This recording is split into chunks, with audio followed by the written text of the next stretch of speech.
जगन्नाथ मु दिवाकर दास आपण प्रणाम करुच्ची। आज आलोचना करबा राखी पूर्णमी संपर्क में। जो राखी पूर्णमी अगस्ट 19 तारिख दिन पड़ुची, भौणीटे ता भाई हाथ में बांधी दिए राखी आउ मागे निजर सुरक्षा। आउ भाई मध्य भौणी को सारा जीवन साथी होइब सुरक्षा देव बोली से मध्य वचन दिए से दिन। आउ आज आलोचना करबा एई राखी पूर्णमी दिन कौन रही आपणकर शुभ समय भद्राकाल पड़ुवा हेतु क्यों समय राखी बांधिले भाई हेब मंगल। आपण मैंने संपूर्ण वीडियो को देखिले जानीपारे क्यों समय आपण मैंने राखी बांधे निजर भाईर मंगल चिंता करी आपण मैंने मंदिर जीवे। तो ये संपूर्ण वीडियो को देखिले आपण मैंने जानीपारे जो 2024 शुभ समय रही अगस्ट 19 तारिख दिन आपणकर 11:05 रात्रि पर्यंत रहुची पूर्णमी। हेले आपण मानकर भद्राकाल पड़ुची आपणकर 9:30 रु 1:30 पर्यंत आपणकर भद्राकाल रही। जेहेतु भद्राकाल रही से समय आपण मानकर राखी बांधा को निषेध करा जायछि। तेणु 9:30 रु 11:55 पर्यंत पूर्णमी रही दिन तमाम। हेले भद्राकाल आपणकर 9:30 रु 1:30 पर्यंत भद्राकाल रहुथिबा हेतु आपण से पर्यंत राखी बांधिबा कथा न। कहीं भद्राकाल रे भाई हाथ में भौणी राखी बांधिले भाईर अमंगल हुए, भाईर मृत्यु हुए। तो से आपण माने जमा भी से समय राखी बांधतु नहीं। क्यों समय दिन 9:30 रु जो 1:30 पर्यंत भद्राकाल रही से समय जमा भी राखी बांधतु नहीं। पुराण में प्रमाण रही जे सुपर्णखा जितेबाला रावण हाथ में भद्राकाल राखी बांधि आउ रावणकर होता मृत्यु।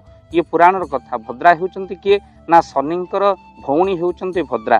आउ जितेबाला अहंकार वशत भद्रा शनि को अपमान देते से समय भितर शनि कही जे अभिशाप देते भौणी को अभिशाप देते जे तुमर काल जितेबाला पड़ो कौन से शुभ कार्य करेब ना। तो से जेहेतु 9:30 रु 1:30 पर्यंत भद्राकाल रोचे अगस्ट 19 रे। तो केबे भी आपण भाई हाथ में से समय बांधतु ना राखी।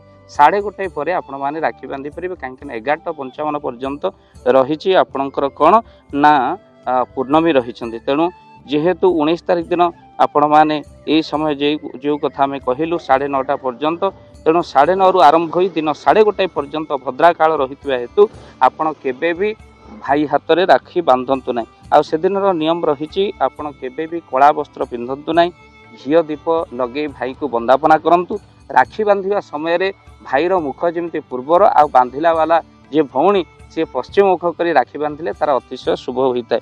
खाली से नुह आप मन रखी था राखी प्रथमे ठाकुर को अर्पण करंतु। जो भौणी माने राखी बांधती सी जदि से दिन सोमवार पड़ुवा हेतु देवदेव महादेव मंदिर को जातु, गणेश को राखी समर्पण करंतु, आउ गोमाता को राखी समर्पण करंतु, राखी दिंतु। यह अतिशय शुभ होता है। तेणु आपण मैंने मन रखी था से दिन केबे भी आमिष भक्षण करूँ ना।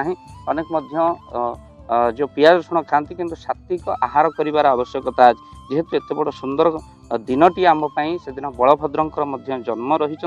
तेणु आउ गोटे कथा जो भाई माने राखी बांधुंट भौणी हाथ रू राखी बांधुंट से माने केबे भी राखी पैसा बाकी रखंतु ना।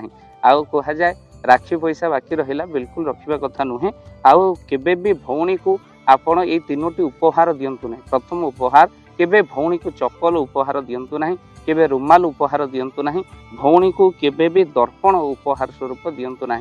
आउ संगे संगे राखी बांधिबा मात्रे भाईटी भौणी को देदेले राखी पैसा तार धन बहु परिमाण रे बढ़े। खाली से नुह आपण से दिन जदि वृंदावती को नाली कपड़ा सहित आउ शंखा अर्पण कर वृंदावती को बांधुंट घरर समस्त नकारात्मक शक्ति दूर होता है।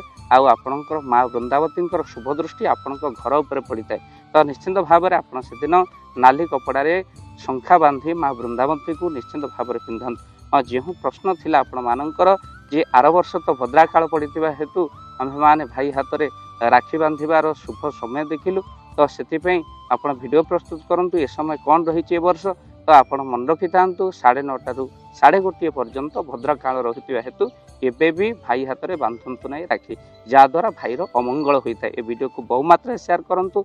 आउ चैनल रे जदि नुआ चैनल को सब्सक्राइब करूँ कहीं अन्य मैंने जानी निश्चिंत भाव में ये शुभ समय देखी भाई हाथ में राखी बांधा 1:30 पर राखी बांधिले यह हूँ शुभ समय। जय जगन्नाथ, जय जगन्नाथ।